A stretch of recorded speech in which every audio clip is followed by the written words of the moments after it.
Hey, everyone. Ah, Granny. You're back.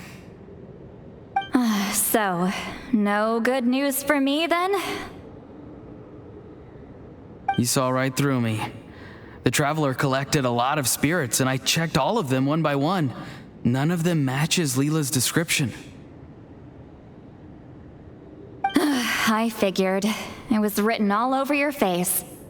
It's all right. I didn't exactly have high hopes for the needle in a haystack approach anyway. Leyla's condition is still stable, but we're not really getting anywhere.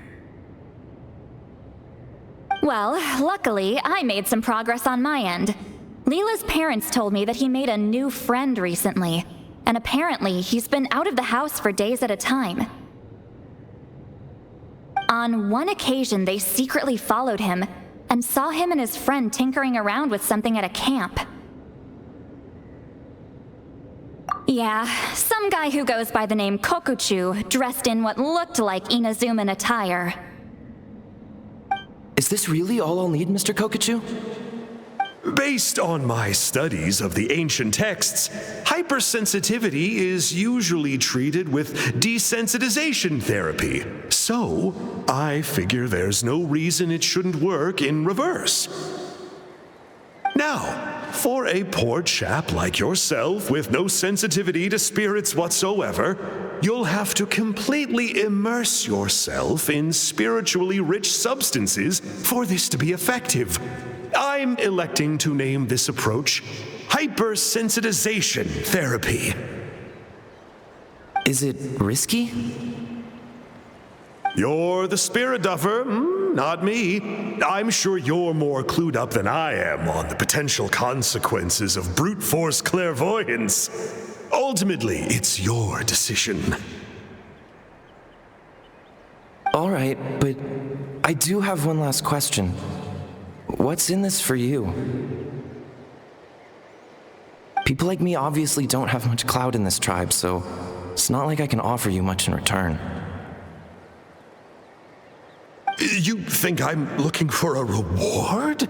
Oh, my good sir, take a look at my face. Isn't the answer written here clear as day? What? What's written there? Just a friendly guy who's happy to help. What? So some random guy from Inazuma just felt like helping Leyla cure his spirit deafness? Hypersensitization therapy, huh? What a novel idea. Could that really work? Not on Leyla by the looks of things. It's anything but novel. Our tribe used to offer it as a treatment once upon a time. But it was so fraught with risks and had such an abysmal success rate that it was eventually outlawed. As for this Kokuchu fellow, I'm sure he has his own agenda. He conveniently disappeared right after Leyla got into this mess. Leyla's parents gave me the address of the camp, so I went and checked it out. There were clear traces of spiritual energy. And also, look what I found. What's this? A broken shard, probably from a weapon or some sort of ceremonial implement. You feel that? It might look old, but it has extremely strong traces of spiritual energy. Leyla must have used this as his medium. It would definitely explain how a spirit duffer like him was able to trigger a clairvoyant experience.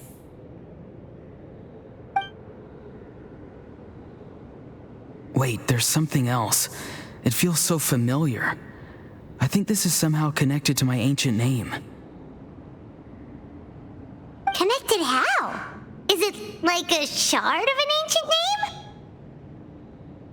No, more like... I think this item might have belonged to a previous bearer of my ancient name. Okay, that's it. Grant Granny's getting itchy clairvoyance fingers. I'm going to try using this shard as a medium.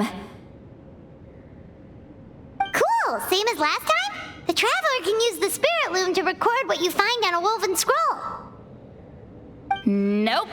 Ororon can do the recording this time.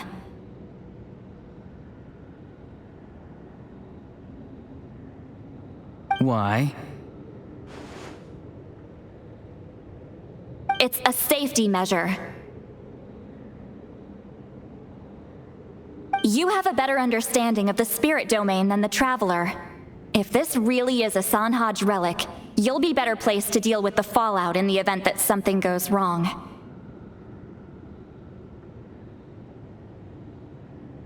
Ah, see, Paimon? Told you Granny has a soft spot for the Traveler. Look at her not wanting to put him in danger. Meanwhile, I'm just a grandkid, so I'm expendable.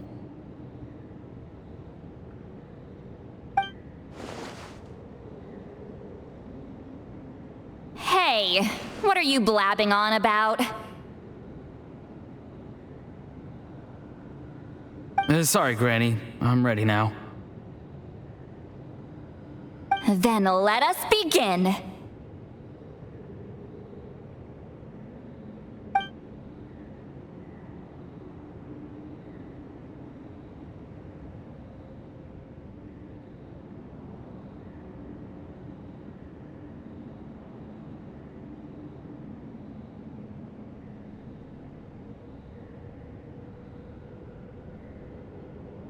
Alright, what's on the scroll this time? Looks like a broken bow covered in flames. Hey, don't you think one of the pieces looks just like this shard? You're right! It seems to be from the body of the bow. I saw a bow just like this in one of Granny's scrolls. Yes, it's the weapon Sanhaj used in the Battle of the Mare Javari. I guess that proves it. This shard is a bona fide Sanhaj relic. Good old Sanhaj. The relic's spiritual energy was fluctuating very strongly, but I wasn't in any danger at all. The Traveler probably would have been fine as well. Now that's a true hero, huh? Generations later and the stuff he used to own is helping to treat spirit duffers. I still think there's more to this story, though. Kokochu must have had his own motives beyond just treating Leyla's condition. Well? Okay, we saw the full bow just now, right? Maybe he wanted to see it too, so he could track down the other pieces. I don't know if he'd have anything to gain by doing that. Even if they're Sanhaj relics, I still doubt he'd have much use for a broken bow. Also, why use a spirit duffer in that case? You're basically setting yourself up for failure.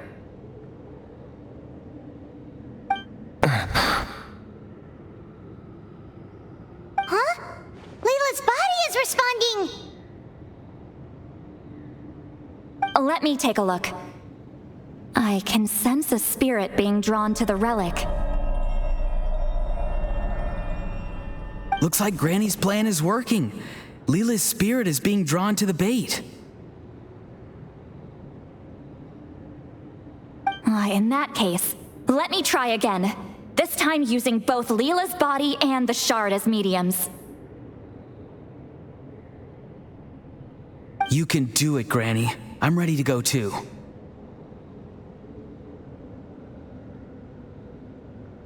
You got the itch too, huh? Plus, Ororon went last time. It's only fair to take it in turns. Fine by me. We know it's safe now, so you shouldn't have any problems.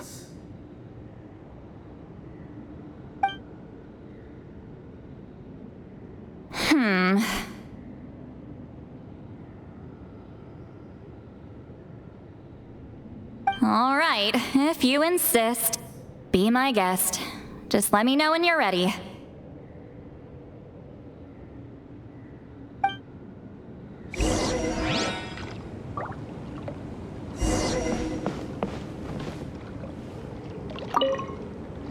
You ready?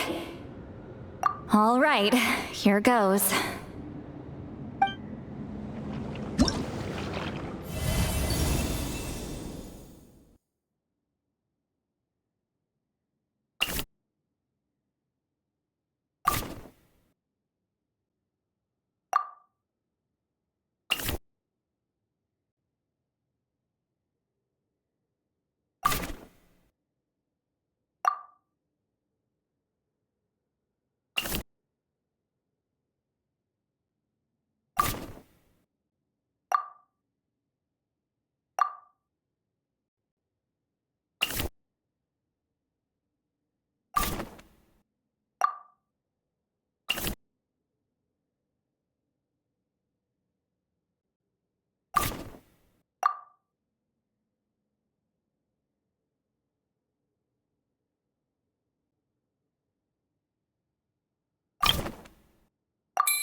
Another image has appeared.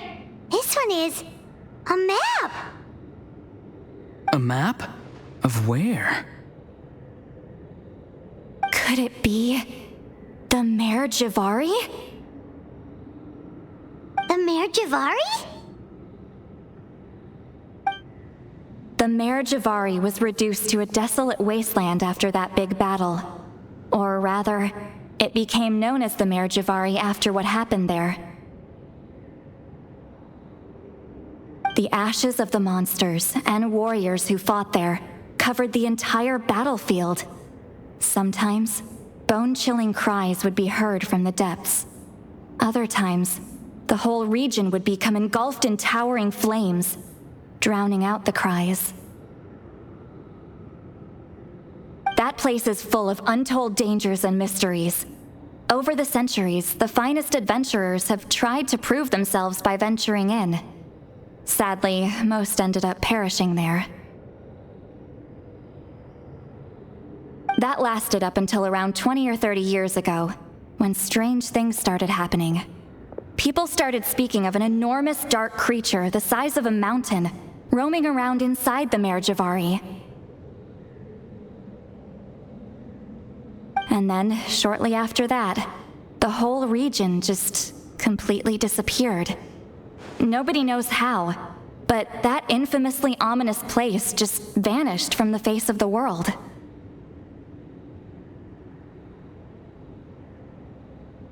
What? How the heck? I know, right? Anyway, if I'm not mistaken, the place indicated on this map is where it used to be before it disappeared.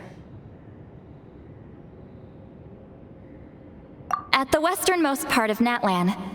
It's a very remote location, far away from any of the tribes.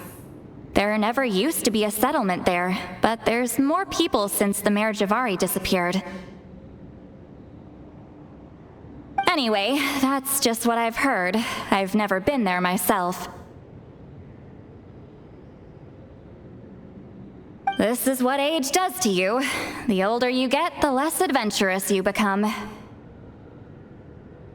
That's just an excuse. Granny's too lazy to take a trip that far away. Hold on a second. There's a spirit approaching the shard and the woven scroll.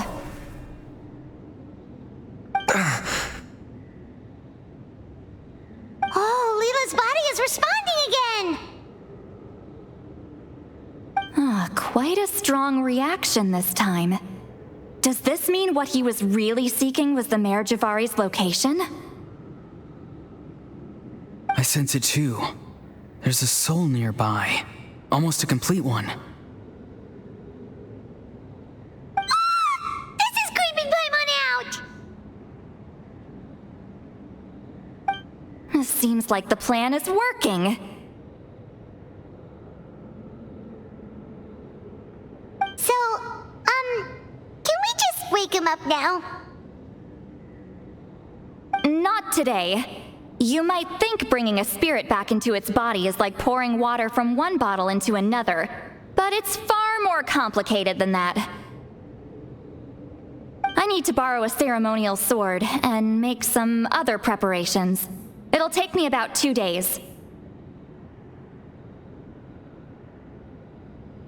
But don't worry. Now that his spirit's returned, there's just one step left. Let's meet up again in 2 days.